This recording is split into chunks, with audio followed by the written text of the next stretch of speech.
I don't believe it. Look, Chrissy, look. A statue pretending to be Julian. Incredible. It's almost right on the spot where Daddy first got his idea for his wings. Over there. I'll show you.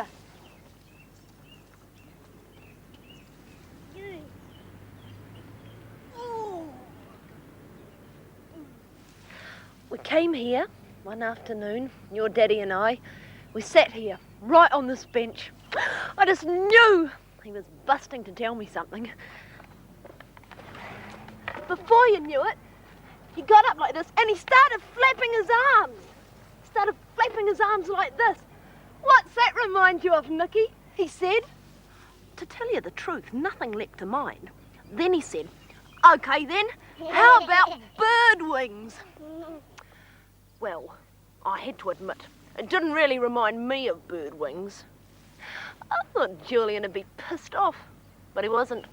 In fact, he smiled, turned over, and said, well, what about this then? I still couldn't see it. I don't know, then it just hit me. They were bird wings, of course they bloody were. Julian was just delighted. He leapt up and he kissed me, really passionately. And after that we knew he'd simply have to fly upside down. Lady, you've lost your young fella. Here he goes, over there. Chrissy!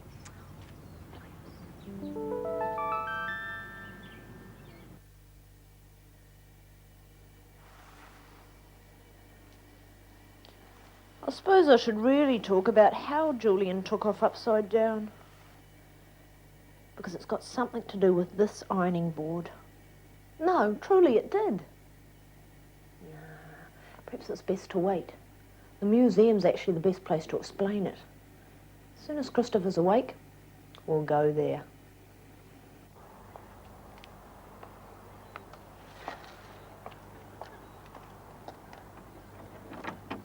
This is where everything is stored.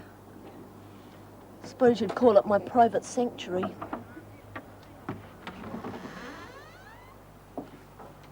I still use the workshop occasionally.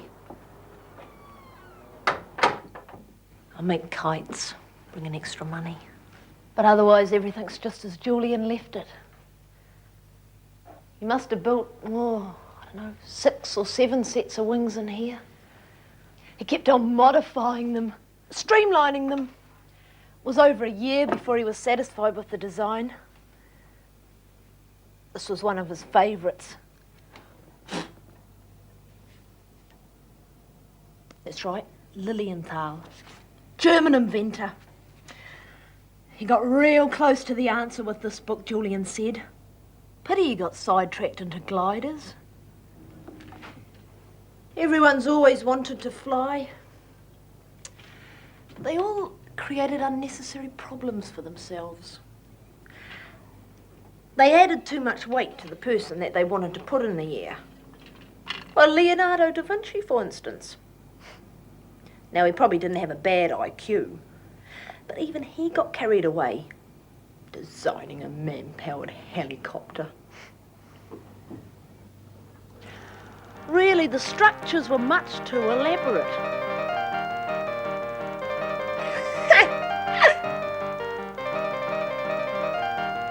How the hell did he expect to stay up in the air in that bloody thing?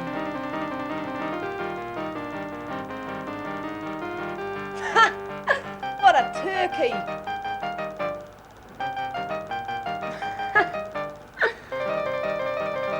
Oh, God, look at that one!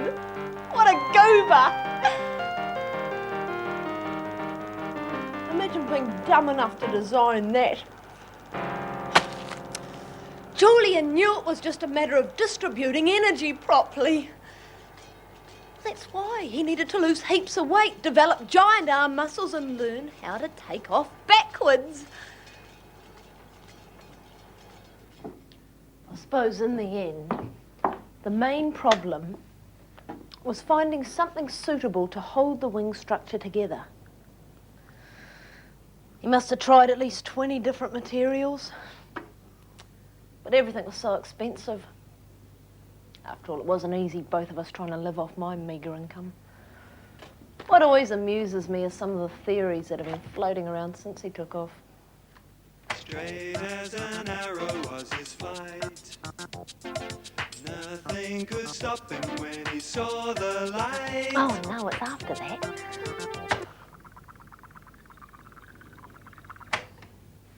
This material, combined with intensive research, to uncover the technology developed by Julian Harp. Types of high-tensile titanium alloy developed for the space program would in fact have been light enough. This material, combined with... Some bigwig scientist thinking Julian got hold of titanium alloy, whatever it is. God, they're stupid. In the end, Julian came across a really simple solution. He had an old brolly like this one. The catch was broken. The only way to keep it open was with a matchstick. Julian and I were sitting here one day. It was drying out, and suddenly, well, anyway, oh, yes, just like that. It went shooting up into the air a good, I don't know, 6 feet. I thought Julian was really angry because he just went berserk and attacked it with an axe. But afterwards, he held up one of the steel struts, and I realised he had the answer. Something light, strong, flexible, just right for holding wings together. I even got a bit jealous, because for the next 2 days he did nothing but sit and talk to it. From then on, we tried to steal every umbrella we could get our hands on. Well, actually, I stole them. Julian gutted them. I was a bit nervous about it at first. But it's amazing how easy it becomes after a while. I got pretty good at providing the sizes needed. But you see, it was often very hard to keep up. Sometimes when it didn't rain for days on end, Julian's supply would run out. He'd just get really depressed. And at those times I used to pray for a passing shower. Funny, isn't it? I still got this special feeling for umbrellas. Somehow I just can't resist them.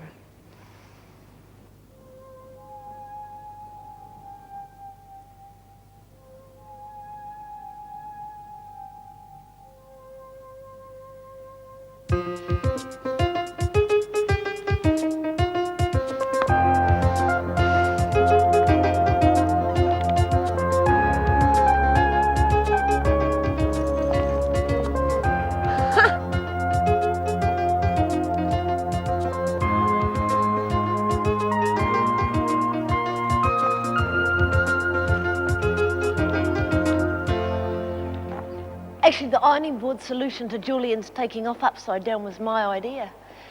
He had to get up enough speed to get off the ground somehow. But you see, he could hardly run backwards and jump into the air. Actually tried that during training, but he felt a bit of an idiot jogging backwards round the domain, especially as everyone else insisted on going the other way. No. My idea came one day when Julian was training on my ironing board. He was developing his muscles by flapping his arms up and down with weights attached. Anyway, there he was, huffing and puffing, but suddenly I realised if that ironing board had wheels and got up enough speed, Julian could use it as a launch vehicle.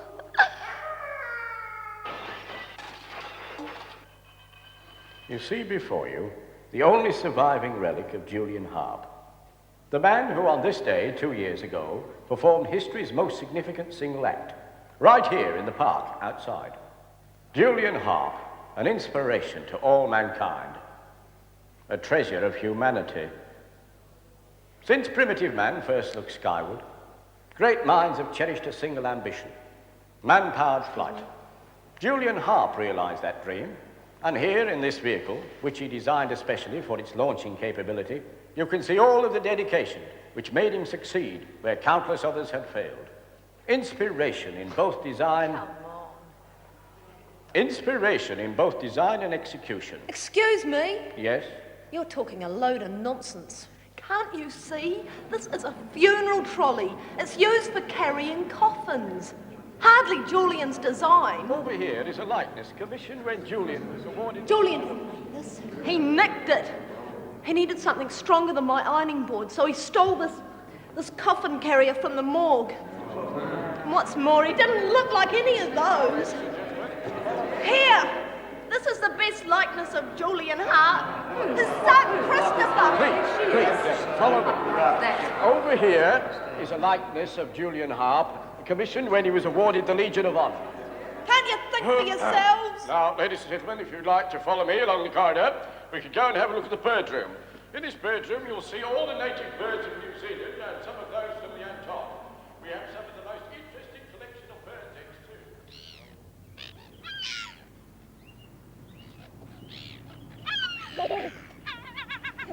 Daddy fly. Chrissy, love. Of course your daddy flew. Just like those birdies.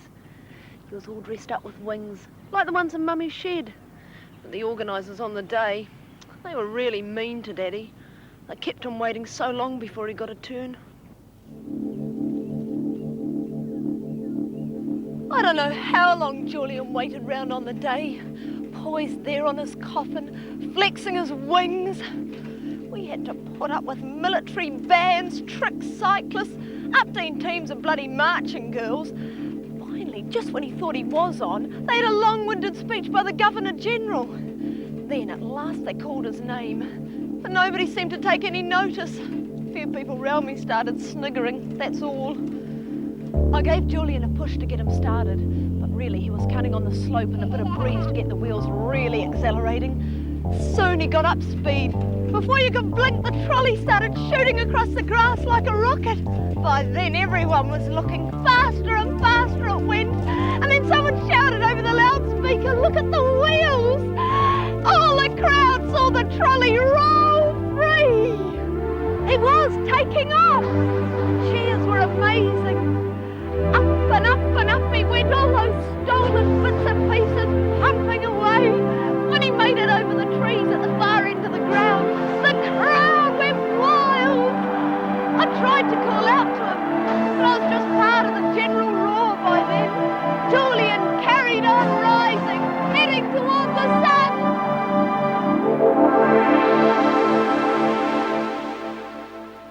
The light was blinding. I thought Julian would just circle back, but he kept on going, smaller and smaller, until all I could see were the red tips of the wings flashing. And even they disappeared into the burning sun. 2 years we were together. It was over, just like that. He didn't even glance or wave back. Stood there, going hysterical with the rest of them. Not a sound came out of my mouth.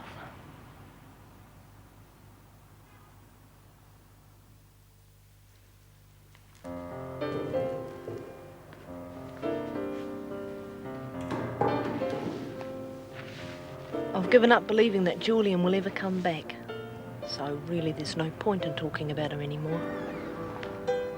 Anyway, he's public property now. And if the public want to keep some torch burning for him, for a second coming or whatever, then let them. Christopher knows my story's true, even though he's never met his father. Maybe you'd like to believe it too, if you've ever lost an umbrella. Just think. Those struts of yours may be making aviation history.